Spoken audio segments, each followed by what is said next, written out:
박경희의 조선왕들의 숨겨진 이야기 12번째 시간입니다. 조선왕 27명 중 과거 시험에 합격한 왕은 단 한 명뿐입니다. 바로 태종 이방원. 이 사실 하나만으로도 이 인물은 이미 특별합니다. 조선은 유교 국가였습니다. 말보다 글, 힘보다 학문을 중시하던 사회였죠. 하지만 아이러니하게도 조선을 세운 왕 태조 이성계는 글과는 거리가 먼 사람이었습니다. 그는 무장이었고 칼로 나라를 세운 인물이었습니다. 그래서 글을 모른다는 사실을 이성계에게 평생 따라다니는 콤플렉스였습니다. 그런데 그런 이성계에게 한 소식이 들려옵니다.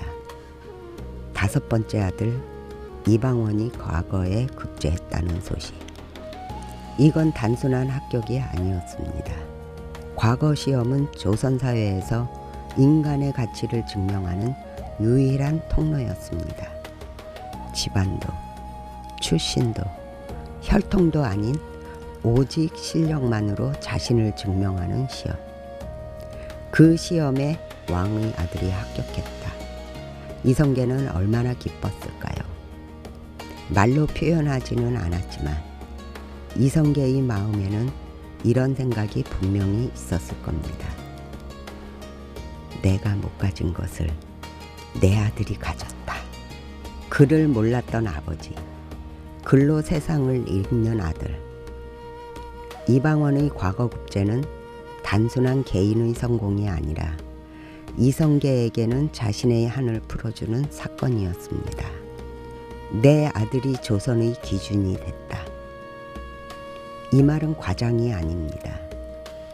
조선을 만든 사람은 이성계였지만 조선의 원칙을 증명한 사람은 이방원이었기 때문입니다. 하지만 이 기쁨은 오래가지 않았습니다. 이방원의 합격은 누군가에게는 기쁨이었지만 누군가에게는 두려움이었습니다. 바로 형제들입니다.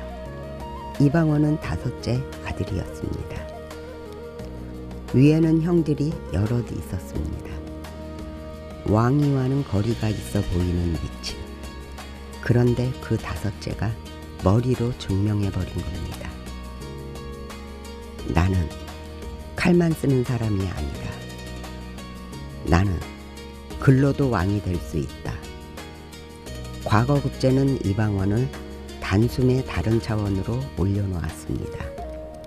무력만 가진 왕자에서 문무를 겸비한 왕자로 이 순간부터 이방원은 형제들에게 경계 대상이 됩니다. 그리고 이방원 자신도 달라집니다. 그는 깨닫습니다. 조선에서 진짜 권력은 칼 위가 아니라 글 위에 있다. 왕이 되기 위해서는 싸움만 잘해서는 안 된다. 명분이 필요하고 논리가 필요하고 말이 필요하다. 과거 급제는 모든 것을 한 번에 얻는 길이었습니다. 이방원은 자신이 어떤 무기를 손에 쥐었는지 너무 잘 알고 있었습니다. 그래서 그는 더 공부합니다. 더 말합니다. 더 논리를 쌓습니다. 형제들이 무력과 세력에 기대고 있을 때 이방원은 시대의 언어를 먼저 읽고 있었습니다. 이성계 역시 그 사실을 알고 있었습니다. 아버지의 눈에는 이미 답이 보였을지 모릅니다. 저 아이는 칼만 들고 왕이 되려는 아이가 아니다. 저 아이는 나라를 설명할 수 있는 아이구나. 그래서 이방원은 아버지에게 자랑이었습니다. 그러나 동시에 두려움이기도 했습니다. 너무 똑똑한 아들, 너무 준비된 아들. 이성계는 그를 사랑했지만 그를 완전히 믿지는 못했습니다. 왜냐하면 이방원은 왕이 될 수 있는 사람의 눈을 이미 가지고 있었기 때문입니다. 이때부터 이방원의 인생은 조용히 방향을 틀기 시작합니다. 그는 더 이상 왕의 아들이 아니라 왕이 될 수 있는 사람으로 움직이기 시작합니다. 과거 급제는 출발점이었습니다. 그 순간 이방원의 인생에는 하나의 길만이 남습니다. 왕이 될 사람의 길. 그 길은 결코 안전하지 않았고 결코 깨끗하지도 않았습니다. 하지만 분명한 건 하나입니다. 조선에서 왕이 되기 위한 싸움은 그의 과거 국제 순간부터 이미 시작되고 있었다는 것.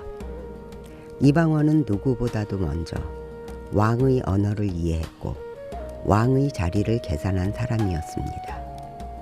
그래서 그는 이미 그때부터 왕이었습니다. 아직 왕관을 쓰지 않았을 뿐 이방원이 왕이 될 수 있었던 이유에 대해서 많은 사람들은 말합니다. 칼이 강해서이다. 하지만 진짜 이유는 다릅니다.